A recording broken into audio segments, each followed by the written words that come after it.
Hello, I'm Wendy Myers. Welcome to the Myers Detox Podcast. And my website is myersdetox.com. And on this show, we talk about everything related to detoxification. And today we're going to talk about EMF and the top ways to create EMF resilience, how to make your body strong against EMF or electromagnetic fields. This is a really important topic. This is something that is growing in our environment. You need to have awareness about it, awareness about the whole kind of political landscape, about why it's beginning to be censored, and also what you can do to protect yourself, what it does to your body. That you need to know about this topic.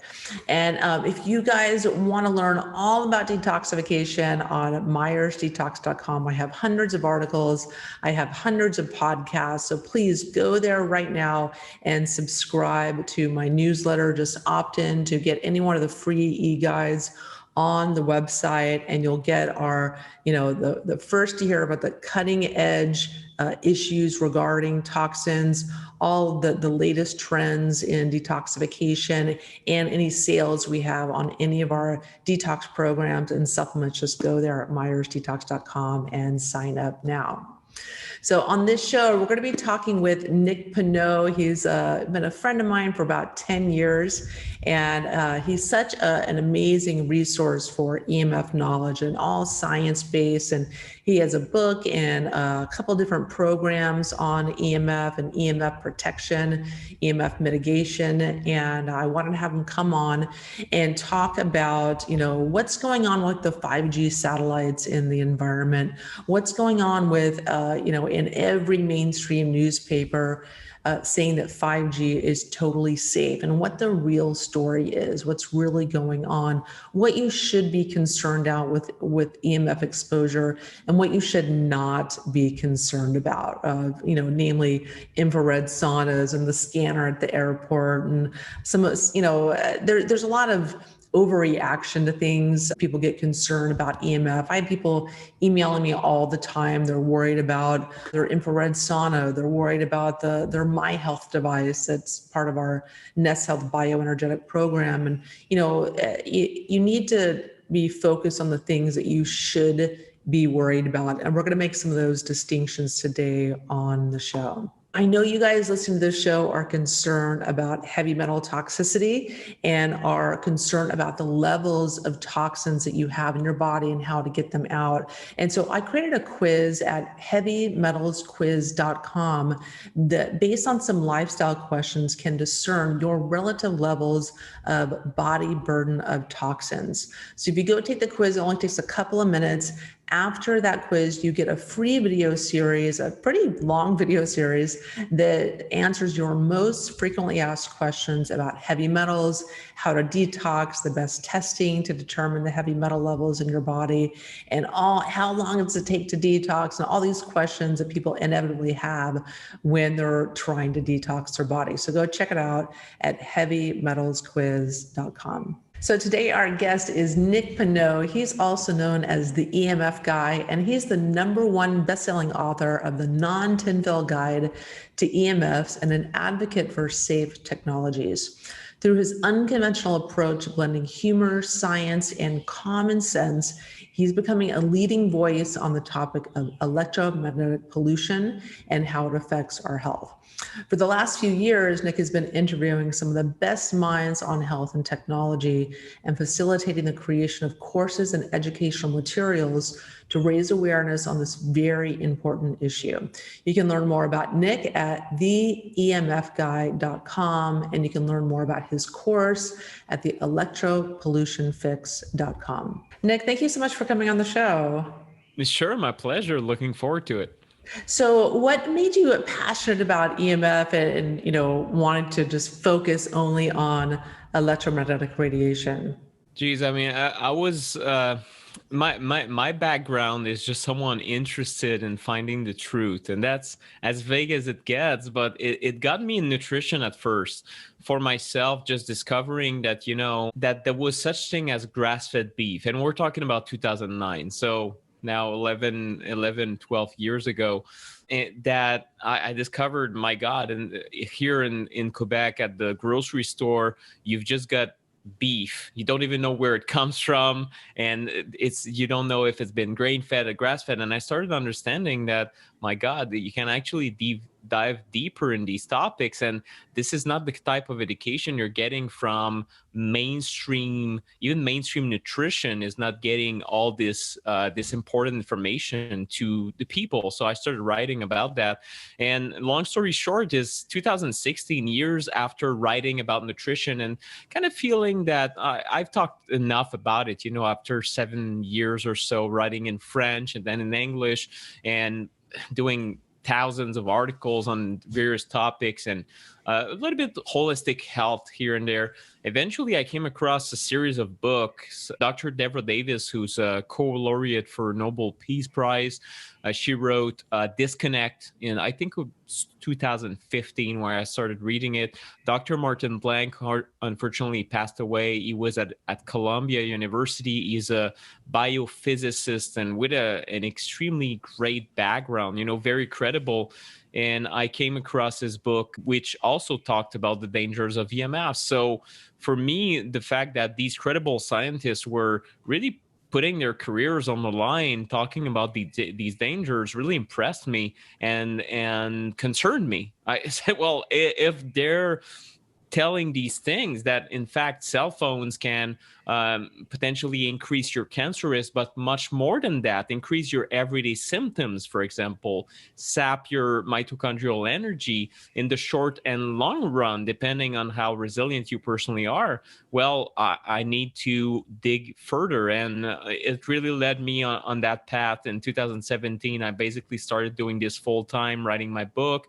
And then the rest is history. I've been doing it full time for almost 4 years. With the book research started in 2016, in fact. And since then, I'm just trying to put educational solutions out to the public. And I'm glad, that things have evolved so much, thanks to you and other people that have put this forward. Even I learned from you, from your very early podcast episodes you did, possibly with Jack Cruz and other people, so many great building biologists and things like that. So it's important that people relay this information, because still it's evolving. But yeah, I'm just a little bit, I wish it evolved quicker, that people would know, a cell phone is not something to mess with and to have on your head for several hours a day. And we need to lower these levels of electro-pollution. Yeah, and I've known you for almost 10 years. It seems like it's been quite a while. Yeah, a long while. Yeah, and but it's weird, like the cell phone. It's almost like a lit cigarette. When you have someone near you that has it on, and people they don't realize how much it affects your body in so many different ways.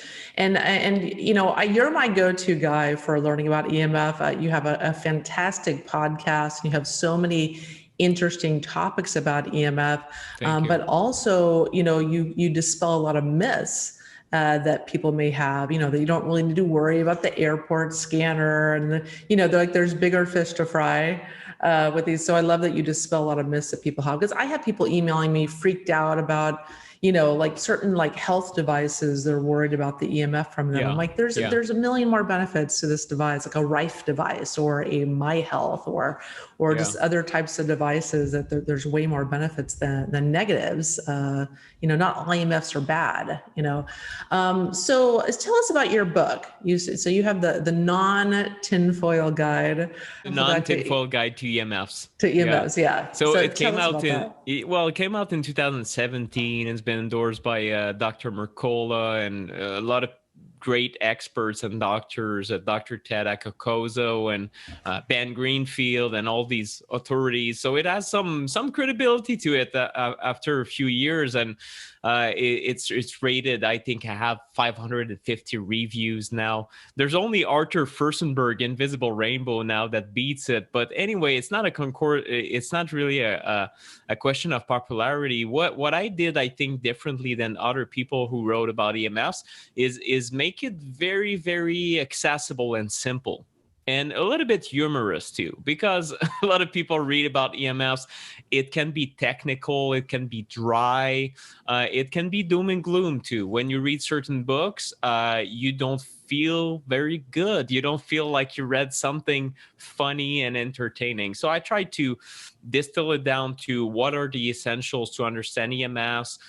How come we're in this situation where everyone has a cell phone and most people don't recognize their dangers, and we're exposed to all these towers, and exactly what is the amount of concern you should have and what can you do about it. So it's really a summary of the situation. It's far from being the most academic or thorough book out there. It's shorter than most other books, and it goes really to I think the essential of what people need to understand. Yeah, so let's talk about 5G a little bit. So, Sure. 5G is not about millimeter waves. So you talk about this, in your podcast and whatnot. Can you talk a Yeah. little bit about 5G and kind of the some of the myths surrounding it? Is it really it's as harmful as people make it out to be? Yeah, I did a great episode with Professor Hole Johansson on my podcast, Smarter Tech. If people want to hear from a scientist and not Nick Pineault, I'm just reporting the information, So there's no research around 5G. That's the fifth generation of wireless signals or cellular networks, to be more exact. We have been exposed so far to 1G, 2G, 3G, and 4G, and now we're going into a fifth generation. And engineers and the industry people are already talking about 6G and 7G, and it will never stop because users demand greater speed, greater connectivity. They want 8K and 16K. I don't know when it's going to stop that video quality increase. I think it's never stopping. Faster computers, better image, better videos. So the bandwidth demand from users, from sometimes you and I, every time we use social media and we stream something, we're putting strain on the networks, and telecoms know that. And now they see the demand and they say, well, we're going to give you better and faster technology. Also, when they have to replace all these antennas and they have to replace all these cell phones, well, it's money making. They have to create new technologies to survive. Their business model is well, when it comes to, let's say, the cell phone manufacturers, is based on the fact that you are going to replace your phone within, if possible, every day, right? They wish for you to throw that phone away every single day. They would be happy because you would just keep purchasing. They don't care about you keeping your phone 10 years. So that's part of the reason we're always moving forward with new generations. And 5G, well, 3G and everything before it was already concerning, already emitting wireless radiation at levels that have been shown to create biological effects, and have been shown to make about a third of the entire population electrosensitive, mild to moderate symptoms. Like that's Dr. Magda Havis from Canada, who studies electrosensitivity and the science around EMFs, and she teaches in university at Trent in Canada, in Ontario. So she's a highly esteemed scientist on the topic, and she says that 3% are completely debilitated, and that's a lot of people. We're talking about millions and millions of people around the world that don't know necessarily that they're being debilitated, and that was before 5G. So that's something to keep in mind. People, maybe they come across this podcast because of the 5G keyword, and they say, oh my God, what is that 5G? It's concerning. I heard about it in 2020, or I just heard about it now. Well, 5G is just more of a bad thing, but everything before 5G is still there. We're still being exposed to these things, and also Wi-Fi and Bluetooth and everything else. So all the sources of electro-pollution are a concern to me.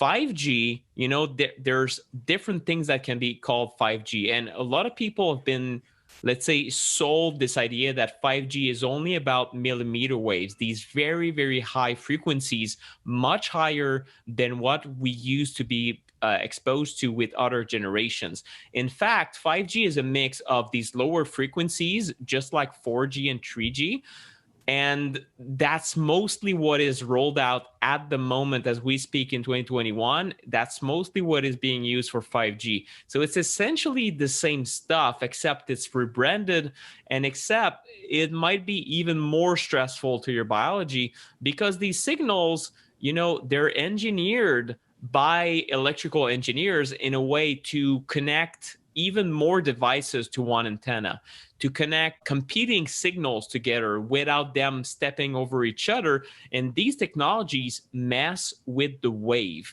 When you mess with the wave hits a cell and the cell gets even more confused. So it's not that much about the power levels that 5G brings to the table, but it's about how chaotic a certain EMF is.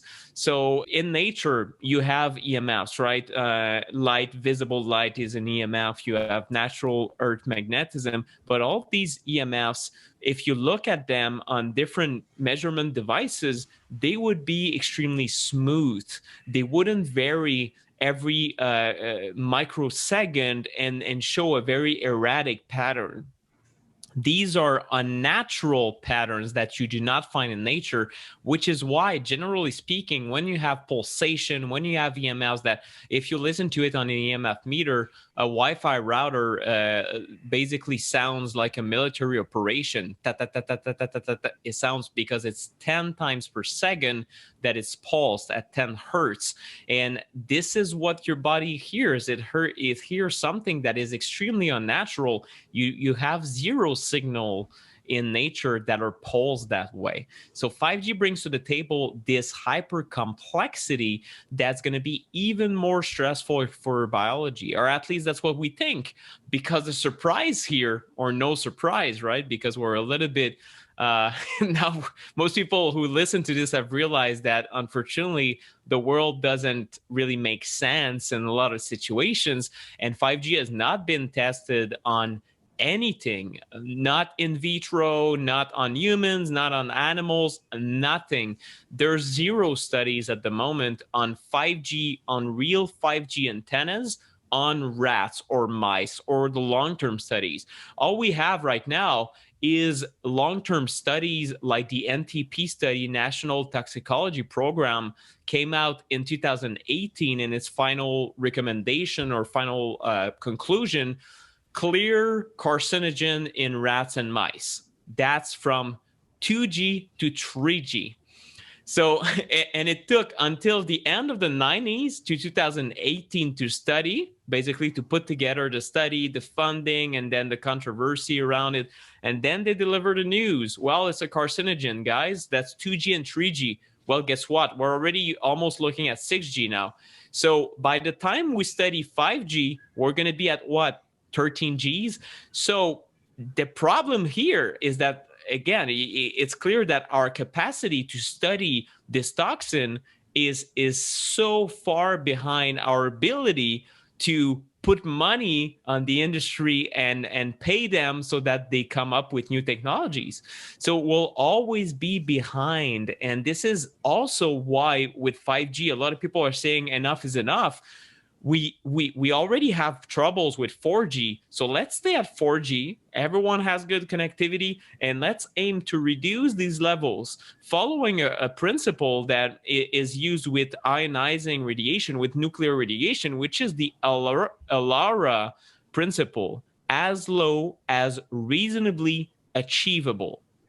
What does that mean? Well, exactly what I just told. So imagine you have a Wi-Fi router, right? As low as reasonably achievable. If you turn it off at night, well, this is reasonably achievable, and you're reducing your exposure 8 hours per night. So why doesn't a router automatically turn off at night?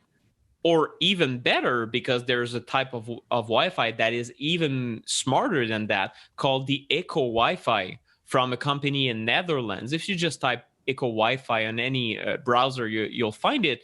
And that Eco Wi-Fi can go in sleep mode. I was talking about it to a friend just a few days ago, and basically it goes into a sleep mode. So it means if my device, my phone here, is on airplane mode, it's not connected to the router goes to sleep after a few seconds and says, well, there's no one connected to me, so why am I even on? It goes to sleep and it doesn't emit zero radiation. When I open my Wi-Fi, automatically it sends a beacon signal to the Wi-Fi router, and now the Wi-Fi router says, oh, well, I guess someone needs me to irradiate the room, which is what is Wi-Fi coverage in your home, right? That's radiation that you're introducing. And I'm not one to judge. I prefer an Ethernet cable and not use Wi-Fi, but some people still use it. That's fine. But at least you're just getting what you need.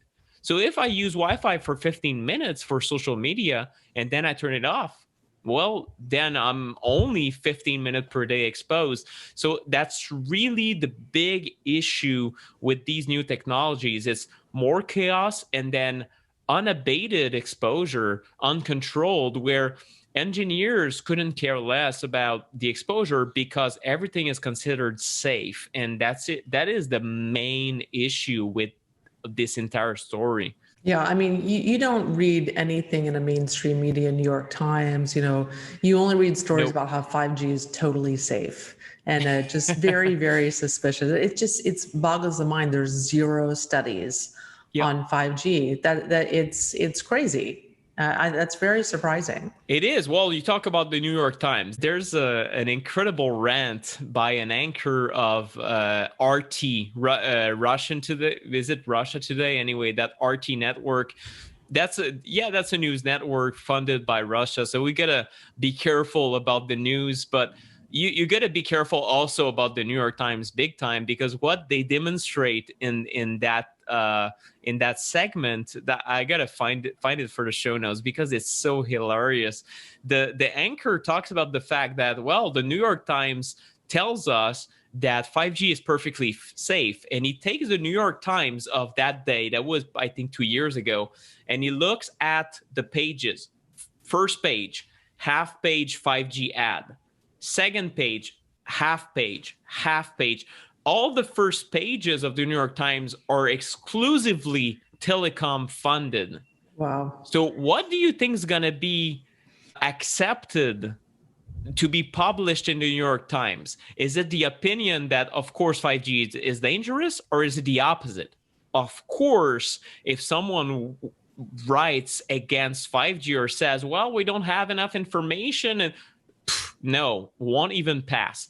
When you look at independent news outlets in the US, you've got the Epoch Times, for example, and things like that. All the independent news outlets have published great investigations on 5G or wireless radiation as a whole, and have concluded the exact same thing that I did several years ago. Same thing. All the investigative reporters that are still independent and who can express themselves freely have said, well, if for one thing, we can argue about how dangerous it is, but for sure it's not safe, and for sure it's not tested enough. And for sure, the industry has complete, as strong control over the regulations, which is, again, the wolf guarding the hen house, which is a big problem in many industries, including telecoms. So exactly, you won't get it in your average news because it's a big advertiser. And it's similar to big pharma and other industries where you have such media control that it becomes almost impossible to have a sane discussion on a topic in mainstream. I love Epoch Times. I highly recommend subscribing and supporting them. They were just defunded by YouTube, though, because of their impartial reporting. Oh, really? Didn't know that. At the same time as of today or yesterday, Robert Kennedy Jr., RFK, just got banned from Instagram. Yeah. Oh, the censorship is it's so sickening. I mean, we live in communist China, essentially. Well, it's mad, and how to identify, it's kind of a subtopic, but I think it's important because this year, and I want to educate people how to think a little bit more, because we're in a very weird spot with information. You listen to podcasts, to Wendy Meyer's podcast, and you're like, okay, well, is it the truth? And how can I look at both facets of any problem. Well, if someone is trying to censor speech, like I'm going to ban you from social media instead of engaging in a debate, that's a sign that there's a big problem. Like this should not happen. And how I look for people that are real skeptics from the other side of the arguments, for example, an engineer that is pro-industry and says, no, 5G is not an issue. How do I find someone who is actually open-minded to real debate? These would be the people who would say, no, censorship is not right. When it comes to EMFs, it's a little bit similar. Some would say, you know, it should be zero EMF. We should destroy cell towers. Some people are already doing that, not endorsing that. Some people think it's the right way. We should burn the towers. We should shred the iPhones. And that's the extreme interventionist approach. Some other people would say, no, everything is fine. It's perfectly safe. The truth is probably in the middle. But if you censor Nick Pineault and you censor Wendy Myers and then you censor everyone who's against, well, it creates a movement that, oh, they have something to hide. So it's not the right direction for humanity. It's having the opposite effect. The opposite effect. It's horrible. And those who do not realize that censorship is dangerous, they are a bit dangerous themselves. Yeah, like you should. Part of the problem. They're part of the problem. And those who realize that censorship is no. I'll fight for people who have opposite views from my own to be able to express themselves. Yeah. That should also be the case for everyone listening to this. And it's difficult sometimes because sometimes I feel like the other side or someone who says, no, cell phones are perfectly safe. I don't want them to express themselves because I think they're wrong. However, it's important that they still can, or else I become the censor. Yeah. So I'm curious if there's going to be more and more censorship of 5G and people talking about EMF in the future as this becomes more and more of a heated thing, and like these EMF satellites are going up, and like all the globalists like Jeff Bezos and Elon Musk and other people are fighting for the skies because whoever owns the skies owns all that data. So what are your thoughts on that? Well, the big tech companies, if you look at Facebook, Google, and the LinkedIn of this world, and all these tech giants, they have huge vested interests in those satellite projects and in 5G. Telecom companies, some of them own stock, and vice versa. They own telecom stock, for example. So same thing for pharma. So it's a lot of friends and investors. So again, just like with the New York Times example, if Facebook happens to be very connected to Verizon somehow, maybe they own stock and they want 5G to really roll out, well, it's going to change. It's going to influence badly. It's going to bias their corporate policies towards considering 5G or anti-5G speech or pro-5G safety speech, if you want to put it this way. I think it's more that kind of trying to have transparency about what the heck we're getting exposed to. Well, maybe we're going to start seeing more and more people getting banned. I know that the search terms for EMFs, for 5G, there's been a switch last year at some point, I think at the beginning of the year, where my own websites and everything got pushed back to Google XYZ page. I don't even use Google anymore, so I don't even know where I rank. I don't care now. I consider, talking about 5G, if you're really serious, you want to share information, you don't want to stay attached to a big social media following and these kind of things, because maybe it's all going away. I mean, I have a YouTube channel right now, but I have a sub channel on BitChute, and I'm going to have these kind of mirror sites just because I don't know if tomorrow morning they're going to put the AI to the test and say, anyone who has the 5G in danger in their conversation is going to just be cut out. And I don't know when it's going to happen, but this is the direction we're seeing with vaccines. This is the direction we're seeing with multiple things. And again, I think it's completely the wrong direction. And I do see that it's going to increase in the future, making our job a little bit more difficult. It's going to create the opposite effect. I think it's going to make more people suspicious that something is up. That can be good because, yes, they should be suspicious. There's a lot of money, a lot of corporate interests that are trying to say, no, everything's fine, until they have too many lawsuits, or they lose, basically regulation crushes them over or something like that. But it can take decades. They're just trying to continue the status quo as long as possible, because at the moment the wireless regulations are so lax that they can basically install these antennas anywhere, especially in the US, but in most Western countries this is the case. So at the moment business is good, they're making a ton of money, and then if they're getting sued a little bit, it's going to be peanuts, just like it happened with Monsanto.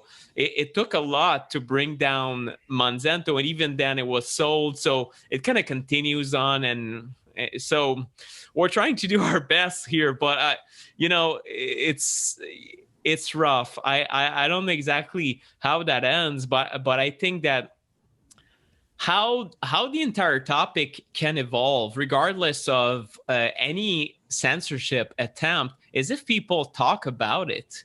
If consumers also change their behaviors, like if we see a few lower radiation phones on the market trying to emerge and people buy them, well, it's going to give a nudge to the industry to kind of take this market opportunity. So if there's money to be made in health, they're going to make it healthy. If there's no money to be made, they won't necessarily invest the money. So, or unless they're forced by law, but they control the law at the moment. So it's a bit difficult, and we'll see how things evolve. Yeah, it's really interesting how so many different topics are converging right now that you're not supposed to talk about.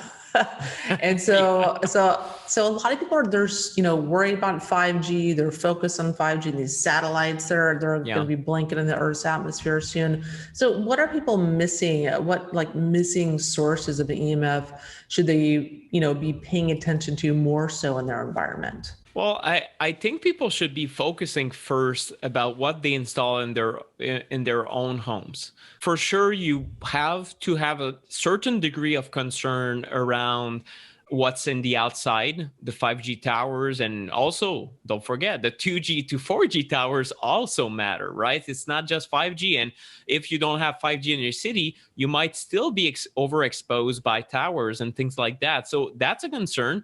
But at the same time, the reality is that it's very hard and expensive to shield against. You can hire Brian Hoyer from Shielded Healing, is my colleague on my course, or a building biologist will do, and these professionals know how to take measurements, tell you how much you're exposed in your bedroom, and you could shield the entire room. That's a project I have for this room. We're trying to actually buy this condo here. This is my office/bedroom, and maybe it's going to be completely shielded. So it means you apply paint to the walls, to the flooring, to the ceiling, and then it becomes a completely almost zero EMF room. And what this does is, at least at night, you're getting this relief and you're getting these EMF levels that are similar to what you get in radio silent zones. And there's not a lot of them left on the planet, in fact, so in very remote areas. So that's something you can do against the 5G towers and all this, but it's an investment. It's something I do recommend. If you're really serious and you live in your own home, you can do these changes. It will be a few $1,000s for a room. So that's an investment, and that's something a lot of people are opting to do, especially those that are very sensitive. For some of them, it's a little bit too much, and they have to just take a home in a radio silent place. But I think before investing all your mental and physical and emotional energy in the towers, think about what you install in your own home. So is your computer wired with an Ethernet cable?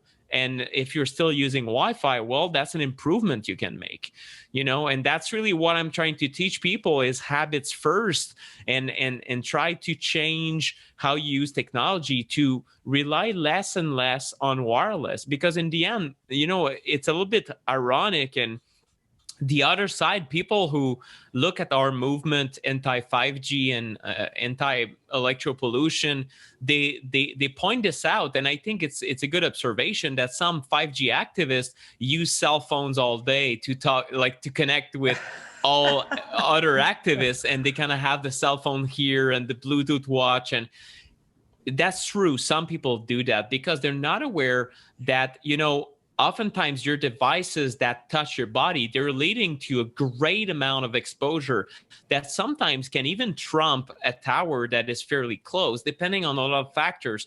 But these things still matter, like your own exposure from your devices. So creating that distance from your body and the devices, turning off Wi-Fi when not in use, or simply foregoing Wi-Fi altogether and using Ethernet cables. That's a cable that goes from your computer to the router. You're connected, you're wired in, and it's super fast.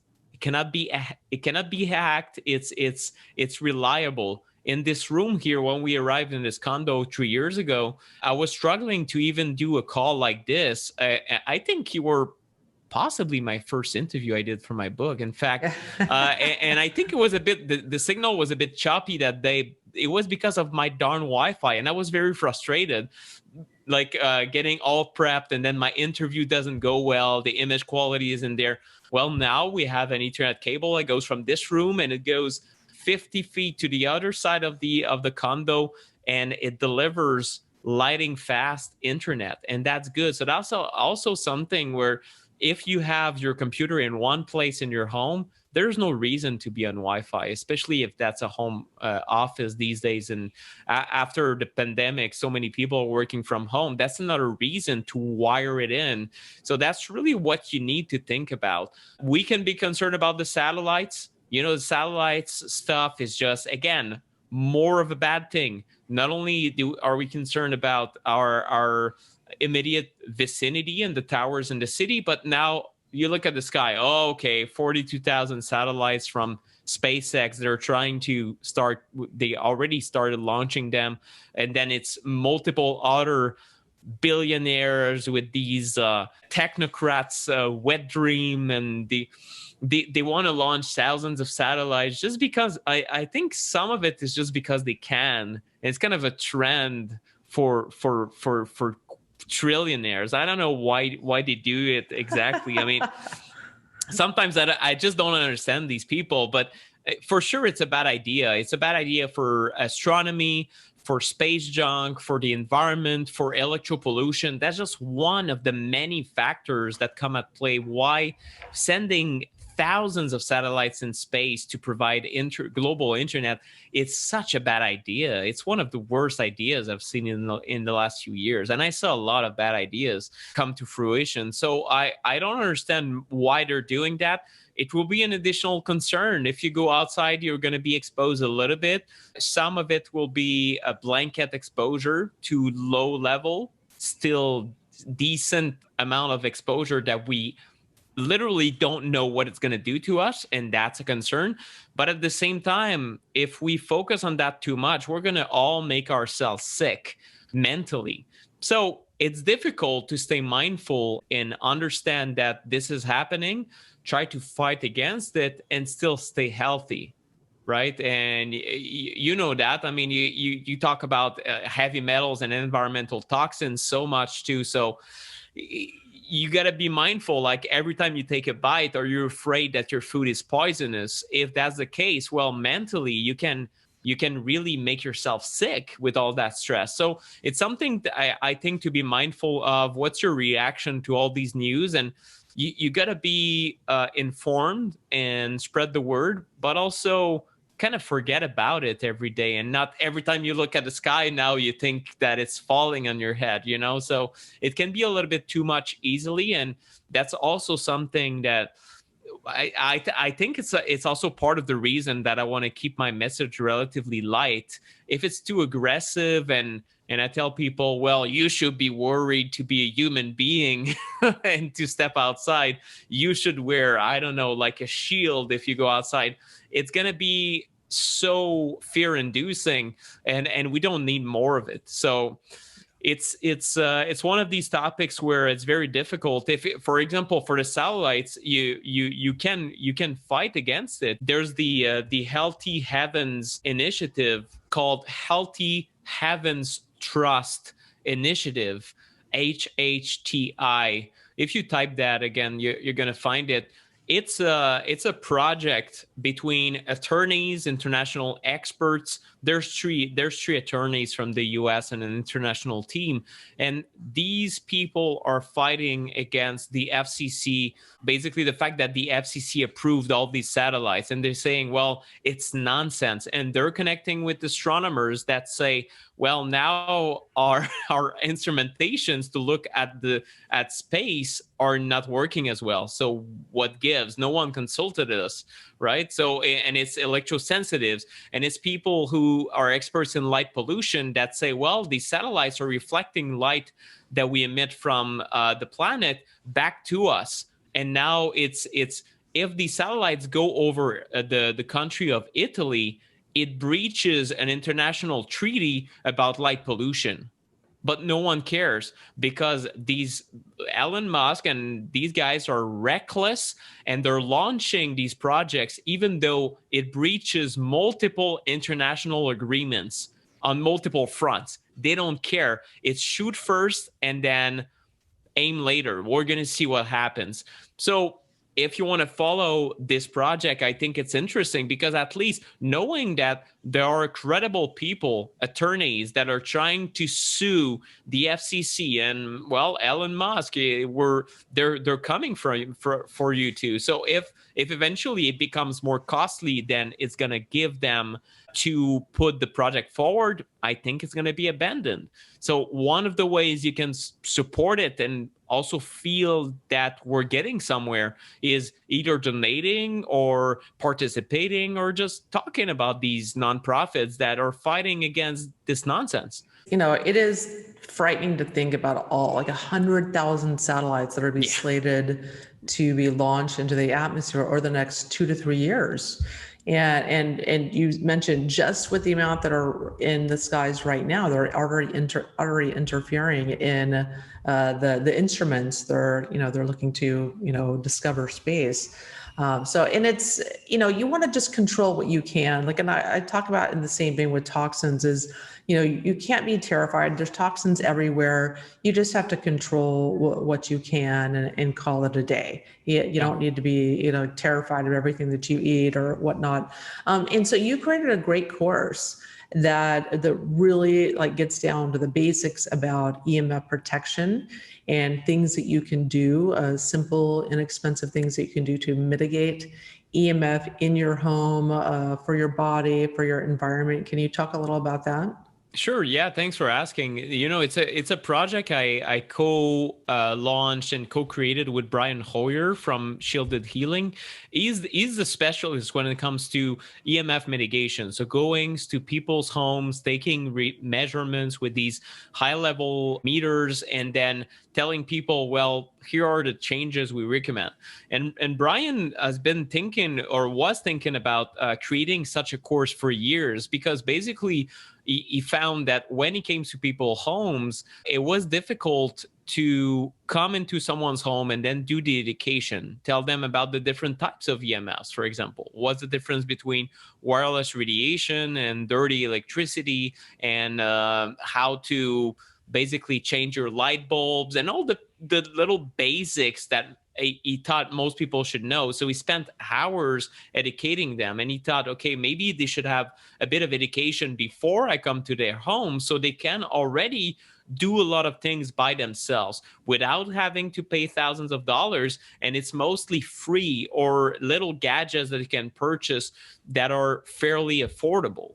And this is really what was our mindset is, what can people do by themselves for cheap and rapidly to minimize electro-pollution at home. So that's the course, Electro-Pollution Fix. And in the sense, it's an EMF protection course. I would say even a better term would be EMF minimization course. Like you can minimize EMFs at home when you take this course. And an example for Wi-Fi is what you can put it on a Christmas light timer, and then it turns off at night automatically. It costs $10. So we try to have these very cheap solutions because a lot of people who take the class are already so caught up in different EMF solutions. They don't know where to put their money. And we really try to focus them somewhere on what will really matter. Like the light bulbs, for example, it's a good thing to replace those CFLs, the swirly kind of light bulbs.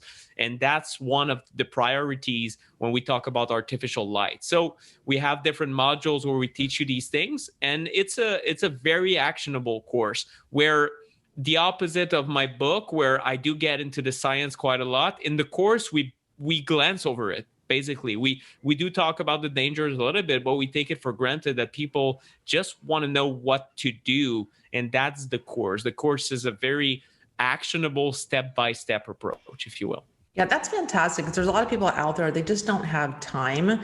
Yeah. Even myself, I've known about EMF for, well over 10 years, but I didn't really have time to incorporate that into what I was already doing for my health, which is so much, and so it's great that you put together this like evidence-based course for solutions that really work. So it just takes all the guesswork out of people making their EMF mitigation choices. Exactly. That's fantastic. Yeah. And so let's talk about things that people don't have to worry about, that people shouldn't be worrying about when it comes to EMF. Like what about the airport scanners? What's up with those? Are those a problem? Well, I looked at it, I think it was before I was on Ben Greenfield 2 years, more than 2 years ago, 2.5 years. And I was very surprised because a lot of people told me about these scanners, and I was worried for myself. A lot of people, I did a pat down thing, and I don't really mind to get pat down, so I didn't care that much. But it was a little bit longer, and my wife went through the millimeter scanner because she was like, okay, you do your thing. And I was like, okay, well, is she getting exposed to something super dangerous? And I did look at what companies create these scanners, what are the models that are actually used at the moment in airports I go in. So I did the deep dive, and I realized that the power density, or the power of these machines, is so low, it's almost ridiculous. 60 to 90 microwatts per square meter. As a comparison, your cell phone could go to 100,000. So 60 to 90 is, it's a hit. Of course, it's millimeter waves. The range, if I recall correctly, it's 20 to 40 gigahertz, which is higher than your cell phone. But if you compare one of these millimeter wave scanners with a 5G phone that uses millimeter wave, it's not even comparable. Like the phone would expose you to multiple times, I think in the thousands more times exposure from a phone compared to the scanner itself. So I think that the fear of millimeter wave has been a little bit overblown from the scanners because people don't really understand. Well, they didn't look at the power density and didn't look at these things. For sure, it's not good. But ironically, a lot of people who are afraid of the scanners they will take the pat down and then they put their phone in their pocket. Yeah. and then you see them, the phone next to their abdomen, and they're on 4G LTE on Instagram for 3 hours before their flight. Yeah. And then on the flight, they have a wireless tablet, and there's like multiple Wi-Fi hotspots that are right on the headboard of every seat. So you're like, okay, well, if we look at it that way, was it really useful to get the pat down? Well, a little bit, but it's just you got to take things into consideration, like what is the duration of that scanner, and it's it's less than 1 second, if I remember correctly, or 2 seconds, compared to the exposure that you might get from a phone for several hours. So I think the answer is we have to focus on what kind of behaviors lead to the greater amount of exposures in proximity and duration. So if, for example, you decide to not have Wi-Fi at home, well, it could have a big impact, because if you're spending 50 hours a week in front of the computer, well, that's 50 hours of no Wi-Fi. Imagine what a difference it will make. And the Wi-Fi, you don't see it, but I can tell you that 2 feet from your computer, you're getting exposed quite a lot in your face. Your entire body is getting Wi-Fi from your computer.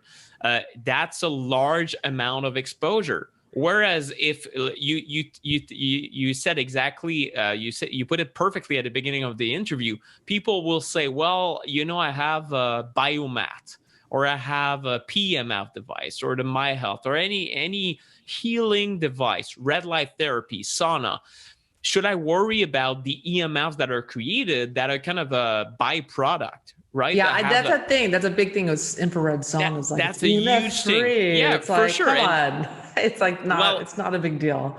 Well, exactly. For people who are extremely sensitive, possibly, like, you use red light therapy device and you want to make sure that only the red light therapy or the therapeutic frequencies get emitted, but you don't also emit like a large magnetic field that is, let's say, detrimental. That's logical. I think that every therapeutic device should be low EMF, Yeah. and only deliver what it's supposed to deliver. It would likely be better. But then people who freak out and say, well, I'm getting exposed to that biomat, and now I'm laying on the biomat, it's plugged in the wall, and my body voltage is too high. Should I worry? Is it even worth it to use it? Well, first, ask yourself, are you seeing benefits? Because your body will tell you. If you're feeling amazing after a session, well, I think that the pros outweigh the cons right there. You already know that is providing benefits, and you can test it for several days in a row. Then you stop. Are you seeing benefits when you add it back on? So you got to play around with your different healing modalities, because you know your own body. You are your own experiment in the end. And that being said, I think that it's important to take into consideration the duration. If you use a biomat or a healing device 15 minutes per day, well, it's just 15 minutes. And if you use your computer 8 hours per day, well, probably you should still do the biomat and wire your computer. So think about what will lead to the greatest reduction in my overall exposure. And oftentimes it's the places where you sleep, like your bedroom.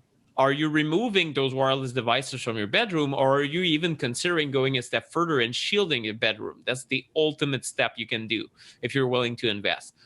And then during the day, where are you spending your time? If it's in front of a computer, that's probably your top priority. If your kids are spending a lot of time in front of tablets, wiring those tablets is possible. Not only possible, probably essential if they spend a lot of time on devices.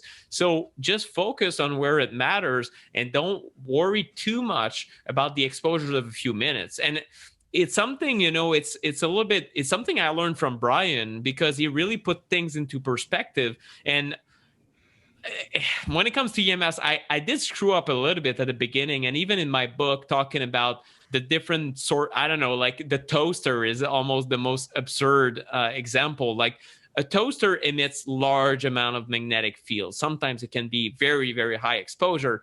But how often do you have a toaster on your ear, right?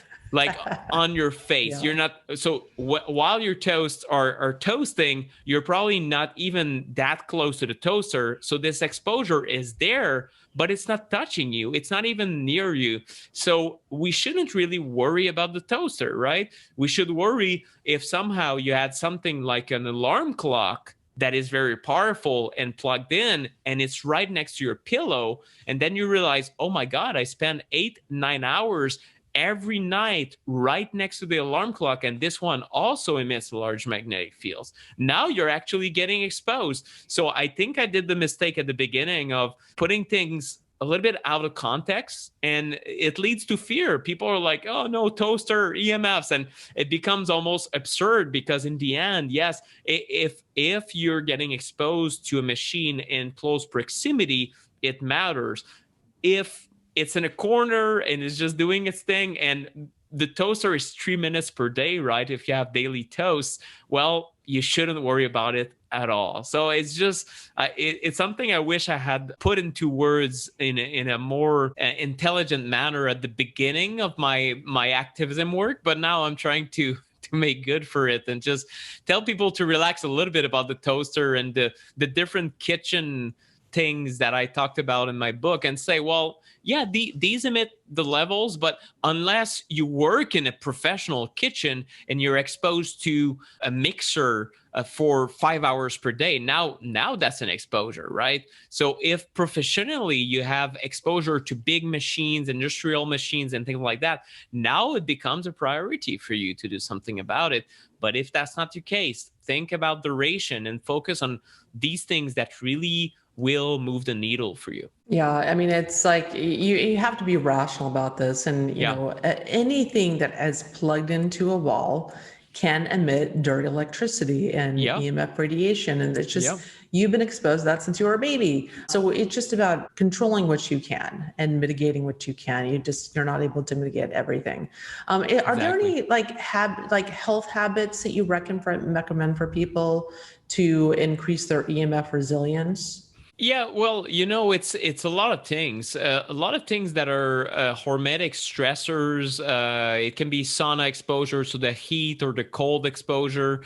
A lot of things for general health are completely incredible to help build your resilience against oxidative damage. Oxidative damage could be from heavy metals to a lot of toxins that you talked about in your show so many times before, mold.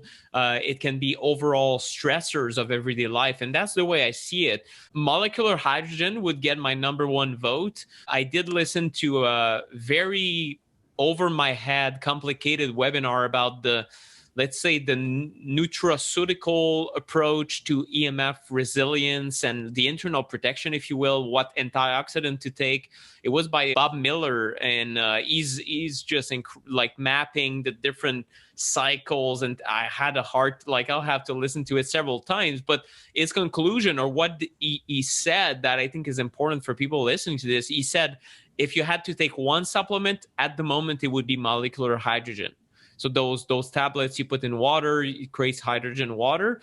And the reason behind it is that it's a fundamental antioxidant that will provide antioxidation if you need it and won't if you don't. And that's important because you can actually overdo it with antioxidation, and you do need oxidation in your body for signaling purposes. So long story short, molecular hydrogen for EMFs, if you're getting exposed outside, that's something I would take on a fairly regular basis. And I know, or I think you're a fan of it, but I know Dr. Mercola is, and so many people talk about it. Staying hydrated. I see you drinking water. That's tremendous.